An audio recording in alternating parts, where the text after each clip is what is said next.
contemporaine de Jésus, disciple fidèle, une femme qui a combattu pour sa sainteté et pour l'annonce de la bonne nouvelle. Il s'agit de Marie-Madeleine, une des saintes les plus importantes de l'histoire du christianisme, mentionnée à plusieurs reprises dans les évangiles. Les évangiles nous disent 5 choses d'elle. Que de Marie-Madeleine sont sortis 7 démons. Que Marie-Madeleine suivait Jésus avec beaucoup d'autres femmes qui le soutenaient avec leurs biens. Que Marie-Madeleine était au pied de la croix. Qu'elle fut la première à voir Jésus ressuscité et reçut directement de lui la mission de proclamer sa résurrection. Ici en Terre Sainte, de nombreux lieux sont associés à cette personnalité biblique. Parmi ces derniers, le Saint-Sépulcre.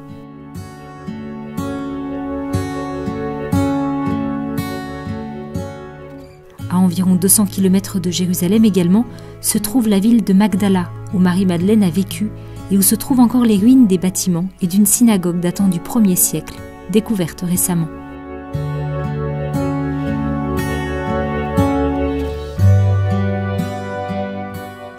C'est ici, sur les rives de la mer de Galilée, que fut construite une église qui fait mémoire de sa rencontre avec Jésus. C'est ici que le jour de sa fête, le père Timothy Meehan, un des responsables du lieu, a célébré la messe.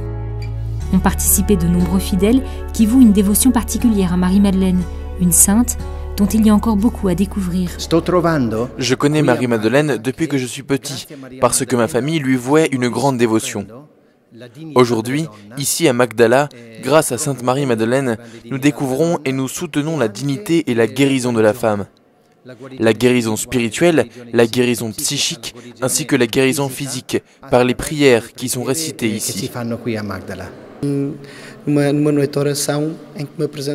Lors d'une veillée de prière, j'ai compris ce qui fut le fondement de sa vie, et cela m'a totalement fasciné. C'est pourquoi j'ai décidé de venir ici et d'en apprendre davantage sur l'histoire de cette sainte, et je réalise combien l'histoire de Marie-Madeleine est riche, et comment elle constitue un exemple pour tous les catholiques.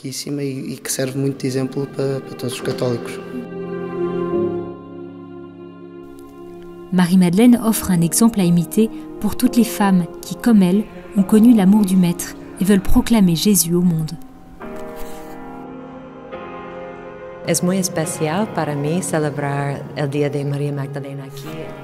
C'est très spécial pour moi de célébrer la fête de Marie-Madeleine ici à Magdala, ici, là où elle a vécu. Je considère que c'est une femme qui, de par son amour pour Jésus, est un exemple pour moi qui suis consacrée au sein du Regnum Christi. L'exemple d'une femme amoureuse de Jésus. Christi es un modelo para un amor apasionado a Jesús.